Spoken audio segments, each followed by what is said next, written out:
Ерінбейтін жандар тез шаршап, ерте тоза бастайды екен.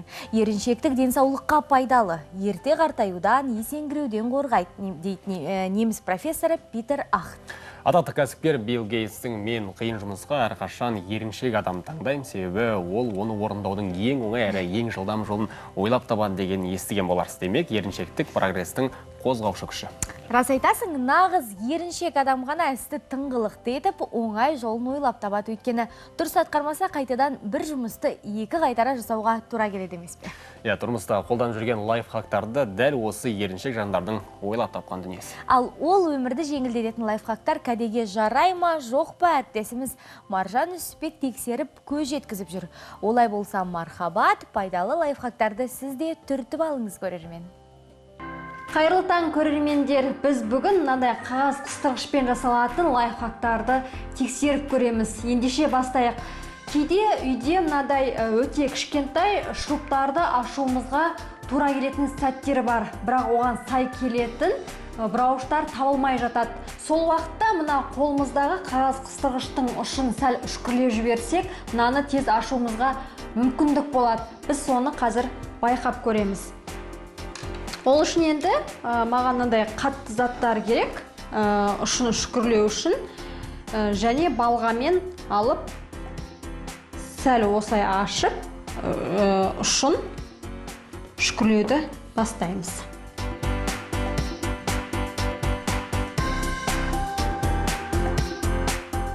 Ұшын үшкірлеп алдық, енді өте кішкентай шурупты ашам екен, көрейік.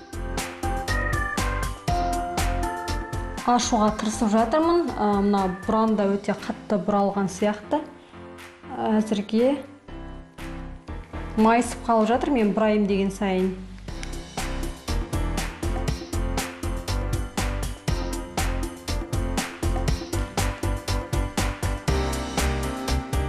Көзілдіріктің бірінші жағындағы бұранданы аша алмағаныңызбен екінші жағы өте оңай ашылды. Арасында осындай кішігірім бұрандаларды аша алмаған кезде қағаз қыстырғышты пайдалануыңызға болады екен. Келесі тексеретін лайфхагымызда осы қағаз қыстырғышқа арналмақ. Кейде телефонымызды қолға көп ұстағаннан қолымыз талып кететіні бар. Сол кезде жаныңызда осындай қыстырғыш болатын болса, соны ашып, телефон қоятын жасауыңызға болады екен. Бірақ енді ол меніңше жүзеге асай қоймайды, өйткені телефонның салмағы өте ауыр.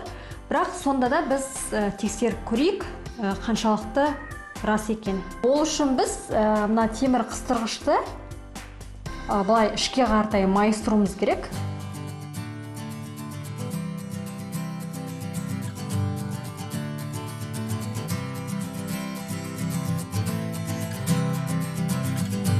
Мінекей, телефон қойғышымыз дайын болды. Көріп тұрғандарыңыздай, майыстырғаннан кейін мүлде қойылып жатқан жоқ. Өзі құлап қалып жатыр телефоннан бұрын.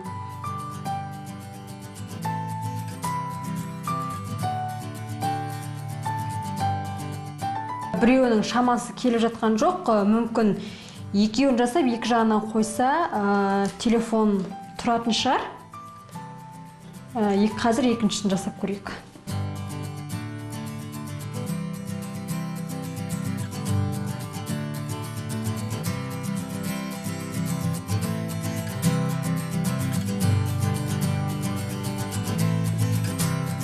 Екі қыстырғышпен сәлде болса тұрды.